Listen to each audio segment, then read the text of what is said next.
Bismillahirrahmanirrahim. Assalamualaikum warahmatullahi wabarakatuh.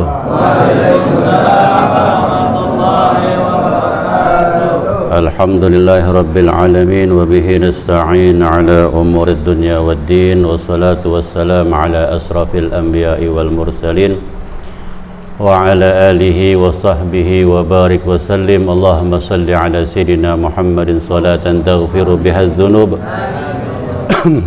wa tuslihu bihal qulub wa tantaliqu bihal usub wa talinu bihas su'ub wa ala alihi wa sahbihi wa man ilaihi mansub. Rabbi israh li sadri wa yassir li amri wahlul 'uqdatam min lisani yafqahu qawli. Allahumma inna nas'aluka al-futuh wal munuh wa rusuh wa taubatin nasuh wa salahil jasadi war ruh. Amma ba'du, ma'asyiral hadirin wal hadirah rahimakumullah.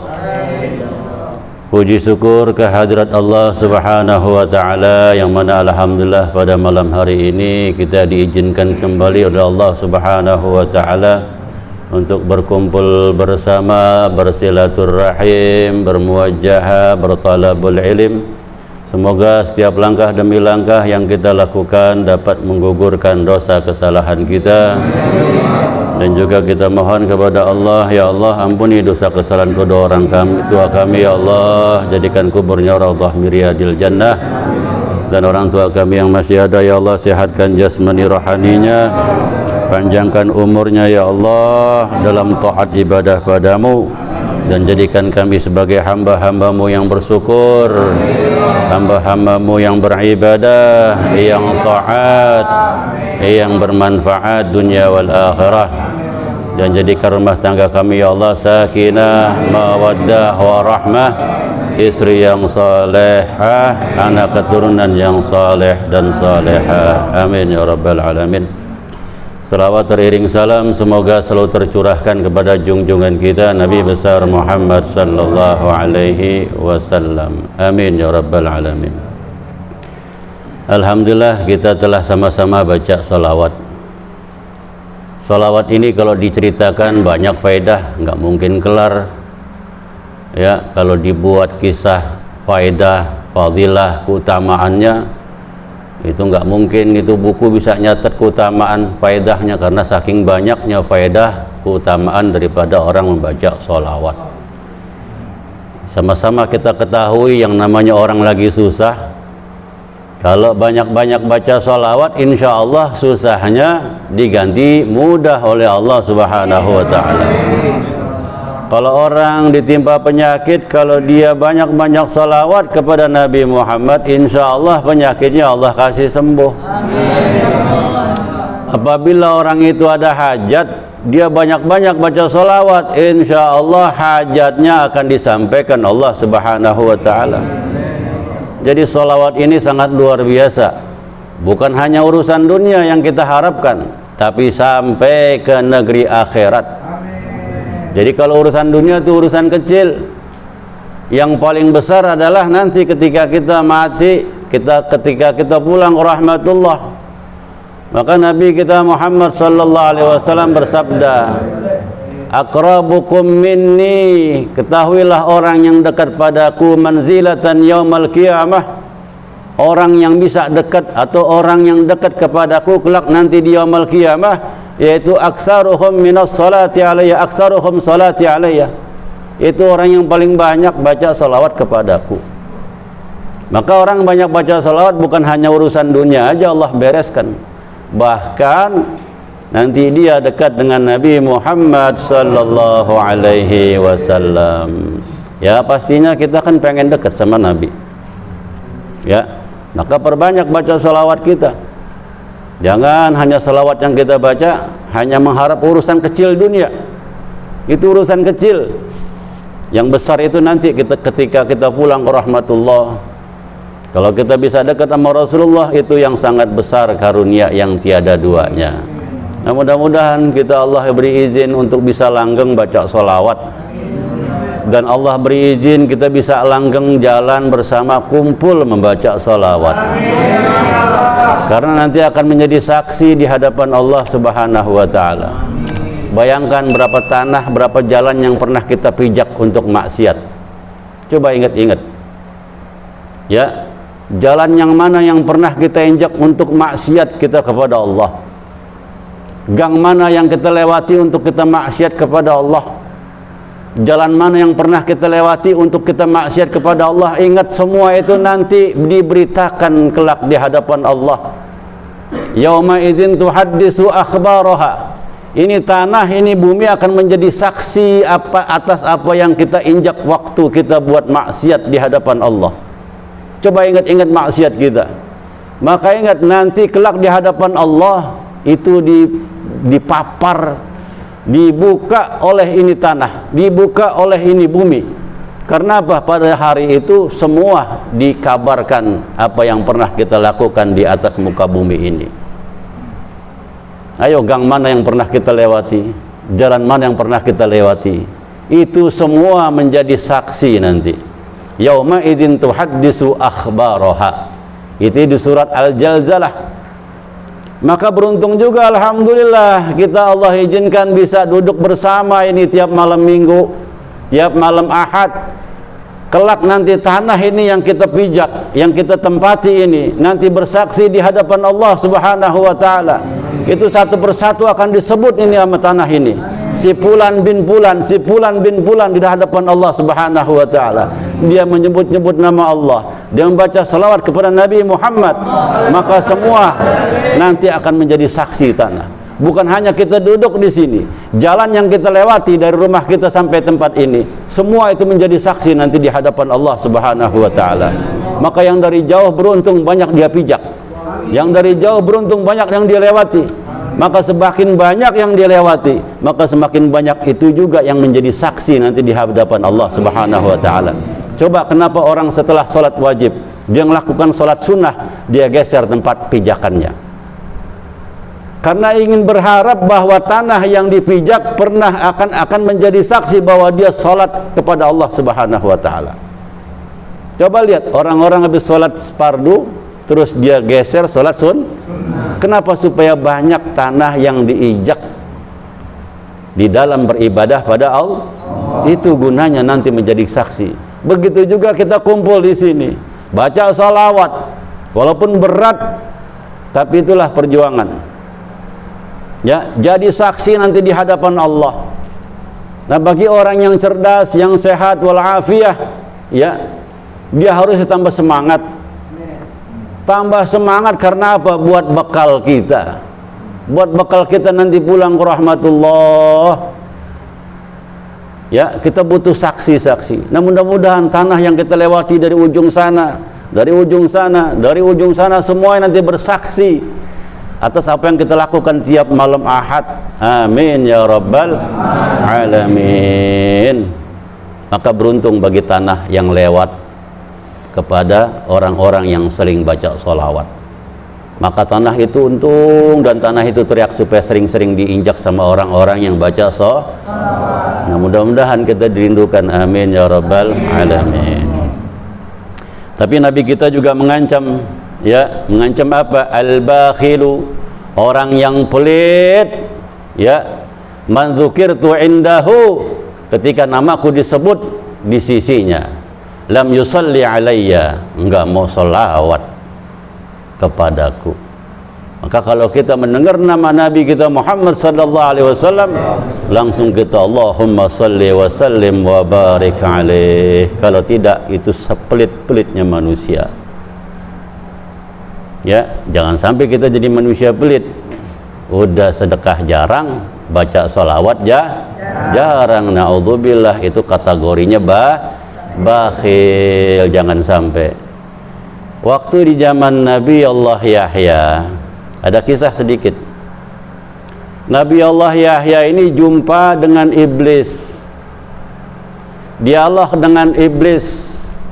Maka Nabi Allah Yahya ini nanya kepada iblis, wahai iblis, golongan apa saja yang kamu cintai dan golongan apa saja yang kamu benci?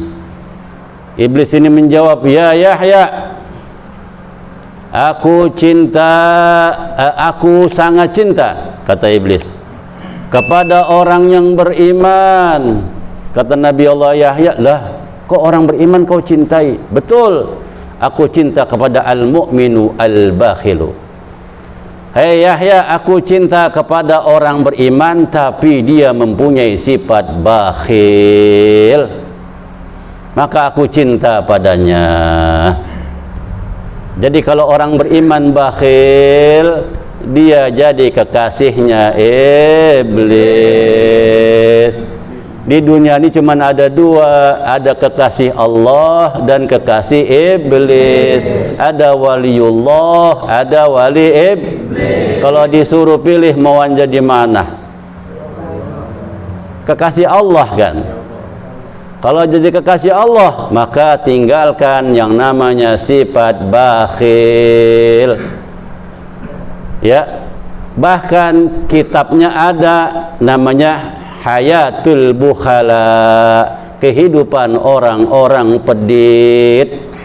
Itu di kitab ada. Nama kitabnya Hayatul Bukhala, kehidupan orang-orang medit. Itu namanya di situ ada.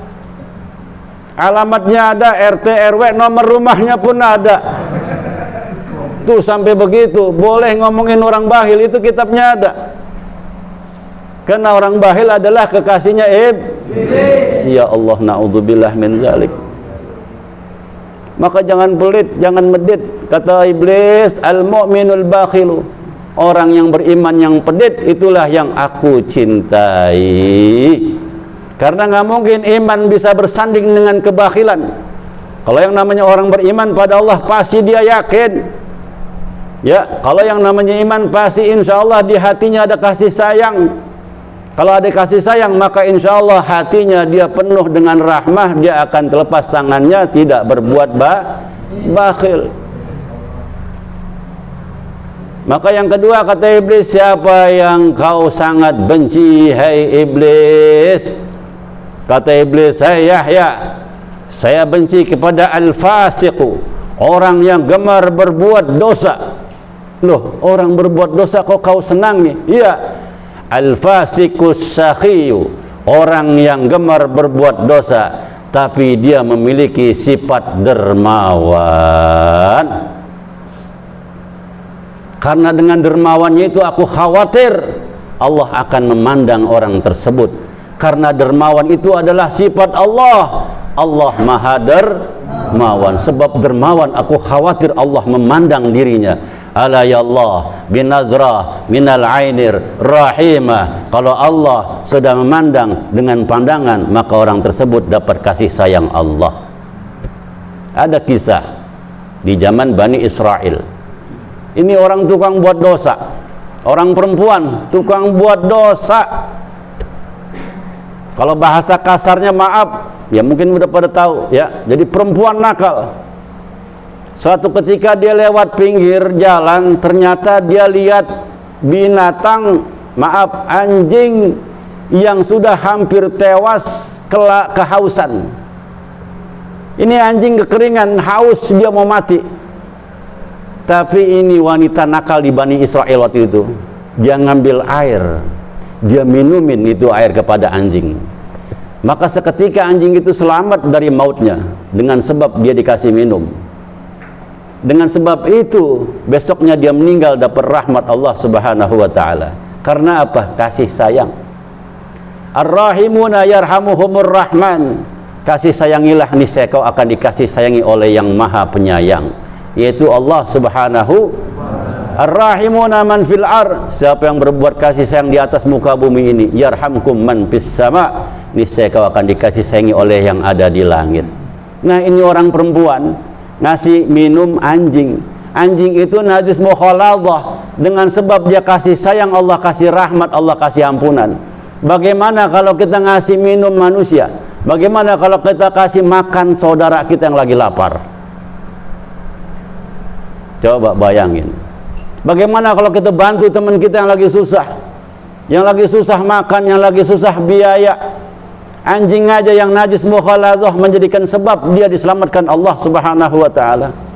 Apalagi saudara kita seiman seagama yang sedang susah kita bantu. Ini saya balasannya sangat besar di sisi Allah Subhanahu wa taala.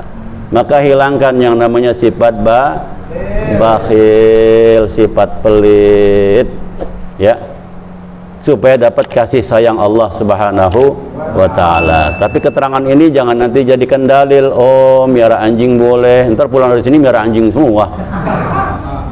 Bukan maksudnya binatang yang najis besar aja, ya, bisa mendatangkan rahmat dengan sebab dia buat baik.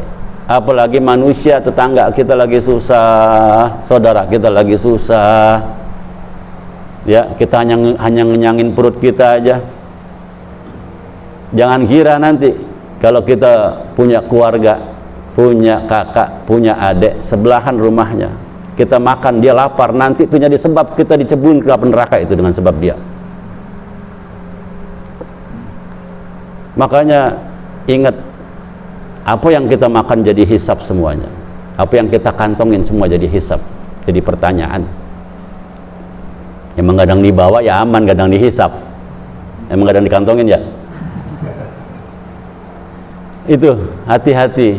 Maka mulai sekarang, ya, orang yang buat dosa aja kalau dia buat kasih sayang diampuni oleh Allah Subhanahu wa ta'ala. Makanya tangisan orang yang berdosa di malam hari minta ampun pada Allah lebih Allah sukai daripada orang yang ibadah tapi dia sombong dan bakhil. Orang yang buat dosa malam hari dia tobat, ya Allah ampuni saya ya Allah, dia keluar air mata. Ketimbang orang yang rajin ibadah udah sombong, bakhil, pelit, itu Allah lebih suka itu. Karena apa? Dengan dia tobat dia kembali dapat hidayah, dapat rahmat, dapat petunjuk Allah. Tapi orang yang ibadah tapi bakhil itu akan terjerumus dia. Karena apa? Nggak yakin adanya Allah Subhanahu wa ta'ala. Maka nggak ada orang yang bakhil masuk surga, nggak ada. Kalau ada tolong kasih tahu. Tidak ada. Dalam hadis Nabi Muhammad sallallahu alaihi wasallam, asy-syakhiyu, orang yang dermawan, orang yang karim, qaribun minallah, dia dekat sama Allah Subhanahu wa ta'ala. Kalau kita dekat sama pejabat, enak nggak kita? Kalau pakai logika enak kan? Ini dekat sama yang nyiptain langit dan bumi, alam semesta, masa nggak pengen? Asy-syakhiyu qaribun minallah, orang yang dermawan dekat pada Allah. Qaribun minan nas, orang yang dermawan dideketin manusia. Pasti orang yang dermawan itu manusia pasti dekat, dan manusia pasti ingin membantu saja orang yang dermawan. Qaribun minal jannah, orang yang dermawan dekat sama surga. Wa ba'idun minan nar, dia akan dijauhkan dari api neraka. Tuh orang yang karim, dermawan, ya. Dan sebaliknya, al-bakhilu, orang yang pelit, ba'idun minallah, dia jauh dari Allah, Allah menjauh dari dirinya. Wa ba'idun minan nas, manusia juga jauh. Karena orang bakhil terkenal. Kalau mau terkenal, jadilah orang bakhil. Jangankan manusia, binatang pun kenal. Coba lihat kucing melototin kita, emang tahu kita medit. Jangankan kucing, setan pun kenal sama orang bakhil. Karena apa? Yang memang dicintai orang bakhil sama setan. Jadi orang bakhil itu jauh daripada manusia. Ba'idu minallah wa ba'idu minan nas wa ba'idu minal jannah. Bahkan orang bakhil itu jauh daripada sorga. Wa qaribum minan nar, orang medit dekat sama api neraka. Ya Allah, pengen nggak? Pengen nggak? Pengen? Enggak. Maka ada dua pilihan sebenarnya kita hidup, mau jadi syakhiyu atau jadi bakhilu. Pasti kalau kita cerdas milihnya syakhiyu. dermawan. Apa yang saya mau dermawanin sekarang? Saya nggak punya apa-apa. Maka banyaklah baca salawat kepada Nabi Muhammad sallallahu alaihi wasallam. Karena baca salawat termasuk daripada sedekah. Tapi ini khusus orang susah yang nggak punya duit ngomong kayak begini. Masa orang punya duit ngomong salawat sama juga dengan sedekah? Halo medit namanya. Pakai dalil begitu. Itu dalil khusus untuk orang nggak punya duit. Tapi begitu dia punya uang, dia gemar sedekah, dia gemar keluarin. Ya. Jadi apa yang ada di kantong Anda sekarang, apa yang ada di rekening Anda sekarang, itu jadi hisab nanti di hadapan Allah Subhanahu wa taala. Mau banyak mau kecil tetap dihisab. Maka cerdas-cerdaslah di dalam menjalani kehidupan.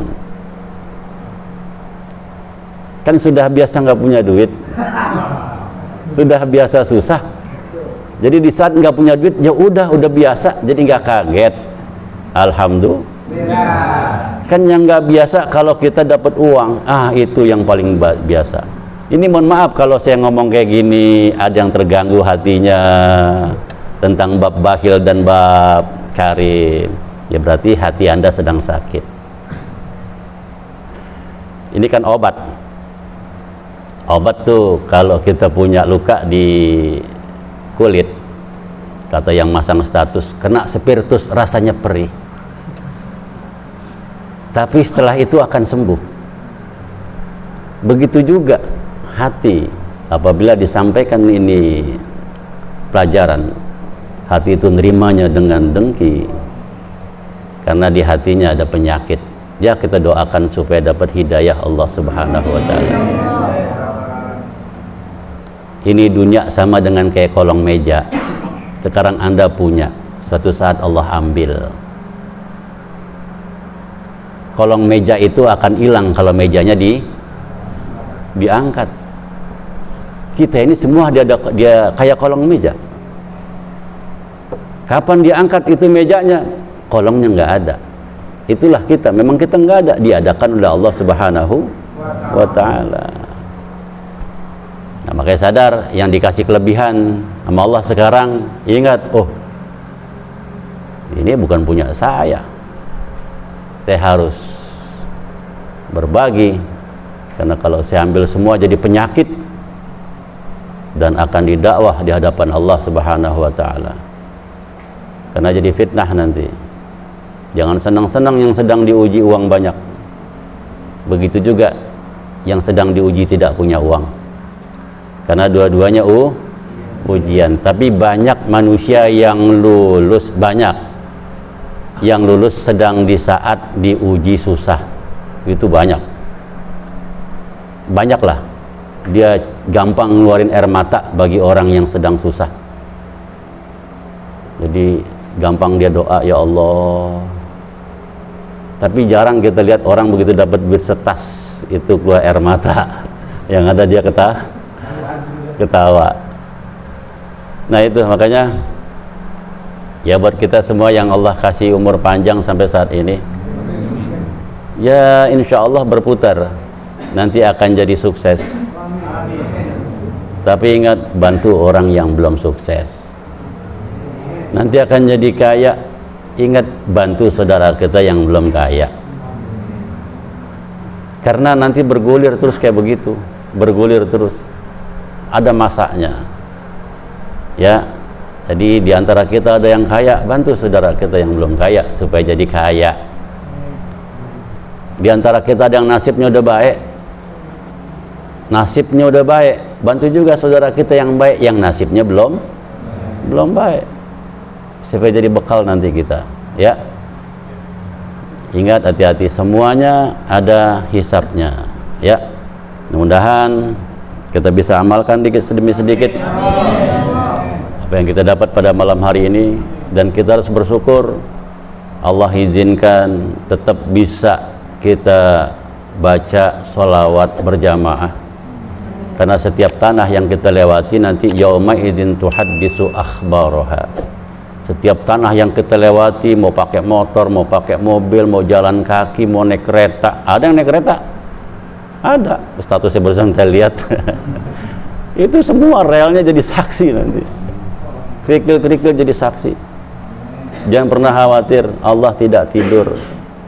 Doa kita pasti diijabah Allah. Ya, doa kita pasti diijabah Allah. Cuman cepat lambatnya itu ketentuan Allah Subhanahu wa taala. Nabi Ayub nabi yang kaya. Begitu susah, sakit, kata istrinya, "Wahai suamiku, engkau kan seorang nabi. Tidak ada nabi doanya yang tidak diterima Allah. Tidak ada nabi doanya yang tidak diijabah Allah. Doa apa ma Allah?" kata istrinya. Kata Nabi Ayub, doa apa? Ya doa supaya kita kembali kaya. Kata Nabi Ayub, "Wahai istriku, kita susah berapa tahun?" "Baru 6 tahun wahai suamiku." "Kita pernah kaya, pernah senang berapa tahun?" 26 tahun wahai suamiku. Kita hidup serba kecukupan, serba kaya, ya, 26 tahun. Susah kita berapa? 6 tahun. Saya malu, kata Nabi Ayub. Baru 6 tahun susah, sedangkan senangnya 26. Jadi saya malu mintanya pada Allah. Udah kita syukuri aja apa yang ada. Mudah-mudahan dengan syukur Allah jadi tambah. Maka la in syakartum la azidannakum wa la in kafartum inna adzabi lasadid. Sekian, lebih kurangnya mohon maaf. Apabila ada ucapan saya yang kurang berkenan, penyampaian yang kurang tepat, saya minta dibukakan pintu maaf yang seluas-luasnya. Hadanallahu wa iyyakum ajma'in. Assalamualaikum warahmatullahi wabarakatuh.